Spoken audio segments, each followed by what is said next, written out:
नमस्कार मित्रों, मार्च राशिफल कार्यक्रम के इस पार्ट 2 में आप सबका स्वागत है। पिछली वीडियो में मैंने आपको शुरुआत की जो 6 राशियां हैं, मेष राशि से लेकर और कन्या राशि के लिए आने वाला मार्च का महीना कैसा रहेगा उसकी संपूर्ण जानकारी दी थी, साथ ही उपाय भी बताया था। अगर आप लोगों ने वो वीडियो मिस कर दिया तो आप लोग ऊपर आई बटन पर क्लिक करके देख सकते हैं, और जो मेरे फेसबुक यूजर हैं, जो फेसबुक पेज को फॉलो करते हैं एस्ट्रोलॉजर अभिनंदन गौड़, वो लोग मेरे वीडियो सेक्शन में जाकर उस पार्ट 1 को देख सकते हैं। आज इस वीडियो के जो ये पार्ट 2 है राशिफल कार्यक्रम का, इसमें मैं आपको तुला राशि, वृश्चिक राशि, धनु, मकर और मीन राशि की जानकारी दूंगा। कुंभ राशि वालों के लिए मैंने अलग से मार्च राशिफल का डेडिकेटेड वीडियो बनाया हुआ है, उसको आप लोग आई बटन पर ऊपर क्लिक करके देख सकते हैं, और फेसबुक यूजर मेरे वीडियो सेक्शन में जाकर देख सकते हैं। मित्रों, जो ग्रहों की जानकारी है वो मैंने पहले वीडियो में दे दी थी, तो उस पर न ज्यादा चर्चा करते हुए अब आपको सीधा राशिफल के बारे में ही जानकारी देते हैं। और इस वीडियो में जो सबसे पहली राशि रहेगी वो है तुला राशि। मित्रों, तुला राशि के लिए जो मार्च का महीना है वो काफी अच्छा रहने वाला है। शनि जो है वो आपके पंचम भाव में केंद्र त्रिकोण राजयोग में गोचर कर रहे हैं, और यहाँ पर वो अस्त जरूर है, परंतु 18 मार्च को वो उदय हो जाएंगे। यहाँ पर 14 मार्च तक सूर्य भी विराजमान रहेंगे, और उसमें वो भी लाभेश होकर वो पंचम भाव में। तो कहीं ना कहीं संतान की ओर से आपको कुछ अच्छे शुभ समाचार की प्राप्ति हो सकती है, उसकी कैरियर में तरक्की देखने को मिलेगी, आपके भी मान सम्मान में वृद्धि होगी। अगर आप सरकारी नौकरी करते हैं या लॉ की फील्ड से जुड़े हुए हैं, राजनीति के क्षेत्र से जुड़े हुए हैं, तो आपके पद प्रतिष्ठा में वृद्धि के भी योग बनेंगे। 14 मार्च को सूर्य आपके छठे भाव में आ जाएंगे, यहाँ राहु के साथ उनकी युति होगी, ग्रहण दोष बनेगा। साथ ही 26 मार्च तक 7 मार्च से 26 मार्च तक नीच राशि के बुध भी आपके छठे भाव में रहेंगे। छठे भाव में बुध का गोचर भी अच्छा माना जाता है, परंतु यह नीच राशि के हैं, सूर्य के साथ बुधादित्य राजयोग में रहेंगे, राहु का ग्रहण दोष रहेगा, बुध राहु को जड़त्व दोष रहेगा। यहाँ पर सूर्य जब प्रवेश करेंगे तो कहीं ना कहीं शत्रु जो आपको परेशान करे तो उन पर आपको कुछ विजय जरूर प्राप्त होगी, परंतु राहु के साथ जो ग्रहण दोष बन रहा है इससे कहीं ना कहीं बैठे बैठा कुछ शत्रुओं में वृद्धि भी होगी, गुप्त शत्रु में वृद्धि होगी, जो आपके कहीं ना कहीं कार्यों में अवरोध पैदा करने काम करेंगे। साथ ही द्वादश भाव पर इन सबकी दृष्टि रहेगी, तो कोर्ट कचहरी से जुड़े हुए मामलों में भी आपको कुछ समस्या देखने को मिलेगी। साथ ही आपको किसी दूसरे के मामले में हस्तक्षेप भी नहीं करना, अन्यथा आप किसी लीगल कॉम्प्लिकेशन में फंस भी सकते हैं, इसका आप ध्यान रखिएगा। मंगल की बात करें, वो 15 मार्च को अपने जो चतुर्थ भाव आपका है वहां पर रोचक नाम का महापुरुष राजयोग बनाकर बैठे हुए हैं, और वो पंचम भाव में शनि के साथ युति करेंगे, और 7 मार्च से 31 मार्च तक पंचम भाव में शुक्र भी रहेंगे। तो शनि, शुक्र और मंगल की युति आपकी 15 मार्च से पूरे महीने रहेगी। शनि और मंगल का जो योग बनेगा यहाँ पर वो काफी विस्फोटक स्थिति पैदा करता है, क्योंकि शनि हवा है और मंगल अग्नि होते हैं, वहीं शुक्र जो है वो हमारी भावनाएं हैं, भौतिक सुख साधन है। तो अब पंचम भाव में जब त्रिग्रही योग बनेगा तो कहीं ना कहीं आपको ये ध्यान रखना है कि 15 मार्च के बाद अगर संतान उत्पत्ति का आपका समय आने वाला है, और 23 मार्च तक यहाँ पर 23 अप्रैल तक अब मंगल यहाँ पर रहेंगे, तो संतान उत्पत्ति के लिए कहीं ना कहीं समस्याकारी है, और कहीं ना कहीं आपको जो मिसकैरेज वगैरह की भी संभावना बनेगी, इसका आप ध्यान रखिएगा। हालांकि शिक्षा के लिए अच्छा है, विदेश जाकर काम करने वालों के लिए अच्छा है, धन के लिए भी अच्छा है, और शुक्र यहाँ बैठेंगे तो आपके अंदर कहीं ना कहीं कुछ चारित्रिक दोष भी हो सकता है, आप एक्स्ट्रा मैरिटल अफेयर वगैरह आपको करने से बचना चाहिए। लव रिलेशनशिप बनाने से पहले काफी सोच विचार लीजिएगा, अन्यथा आप किसी चरित्र दोष की वजह से आप बदनामी के भी शिकार हो सकते हैं।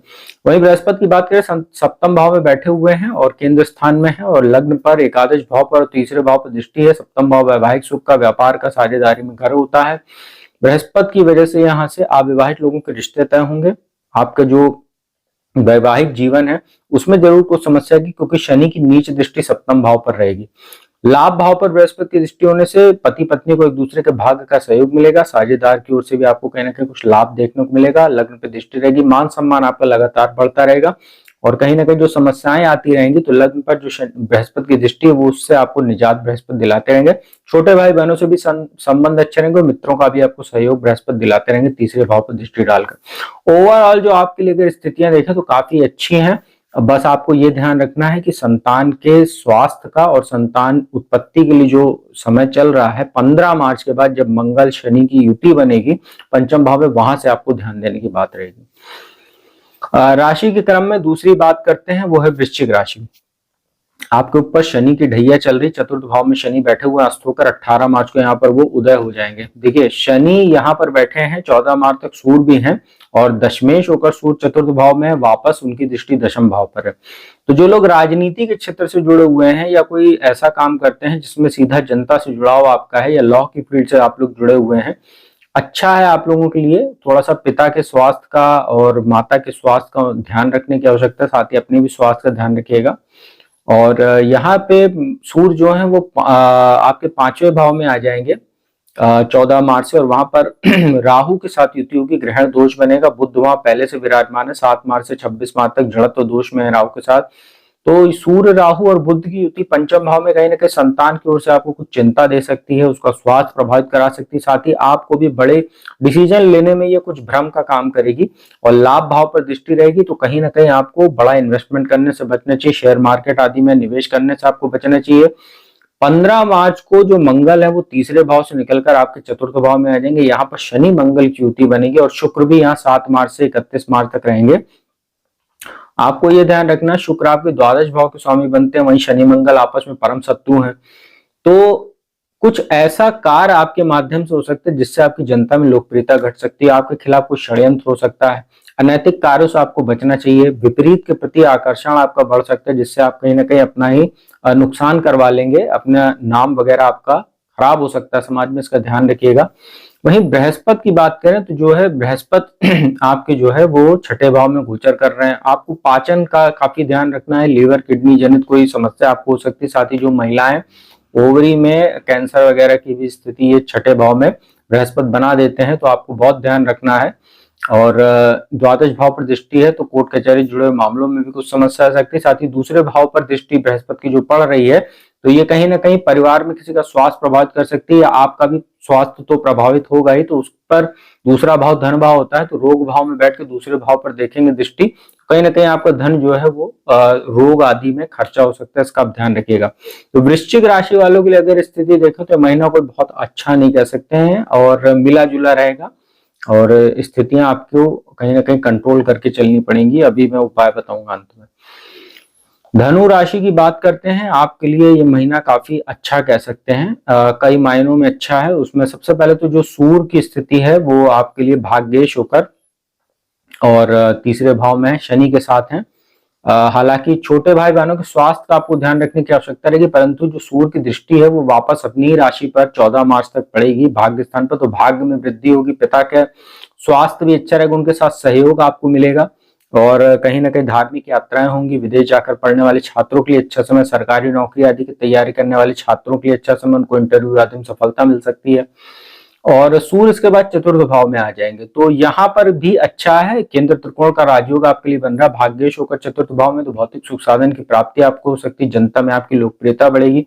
हालांकि यहाँ पे यह ध्यान रखना कि राहु बैठे हुए हैं तो ग्रहण दोष भी बनेगा, तो माता के स्वास्थ्य का और पिता के स्वास्थ्य का और अपने साथ उनके संबंधों का ध्यान रखिएगा। कोई वैचारिक मतभेद वगैरह हो सकता है, स्थान परिवर्तन भी आपको कोई करना पड़ सकता है। यहाँ पर नीच राशि के बुध भी बैठे हुए हैं, इसका ध्यान रखिएगा।